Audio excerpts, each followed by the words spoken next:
ఒకరోజు ఒక అరణ్యంలో గర్వంగా ఉన్న కుందేలు నెమ్మదిగా కదులుతున్న తాబేలును చూసి నవ్వుతూ, నీ వేగం చూస్తే నన్ను ఓడించడం అసాధ్యం అని ఆట పట్టించింది. తాబేలు ప్రశాంతంగా, నమ్మకంతో స్పందించి, మరి మనం ఒక పందెం పెడదాం చూద్దాం అన్నాడు. కుందేలు సరదాగా ఒప్పుకొని, వారు గమ్యాన్ని నిర్ణయించారు. పందెం ప్రారంభమైంది. కుందేలు వేగంగా పరిగెత్తింది. తాబేలు చాలా వెనుకపడిపోయాడు. మార్గమధ్యంలో కుందేలు ఆలోచించుకుంది. తాబేలు నెమ్మదిగా కదులుతూ వస్తున్నాడు. నాకు విశ్రాంతి తీసుకునే సమయం ఉంది. చెట్టు కింద పడుకుని నిద్రపోయింది. ఇదిలా ఉండగా తాబేలు నిరంతరం నెమ్మదిగా, కానీ నిశ్చయంతో ముందుకు కదులుతూ ఉంది. తన పనిలో తలమునకలై తాబేలు నిద్రలో ఉన్న కుందేలను దాటి గమ్యం వైపు వెళ్ళిపోయింది.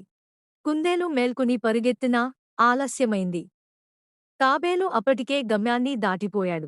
కుందేలు ఆశ్చర్యపోయి సిగ్గుపడింది. తాబేలు మృదువుగా చెప్పాడు, అహంకారం మరియు అతి ఆత్మవిశ్వాసం అపజయం తీసుకొస్తాయి.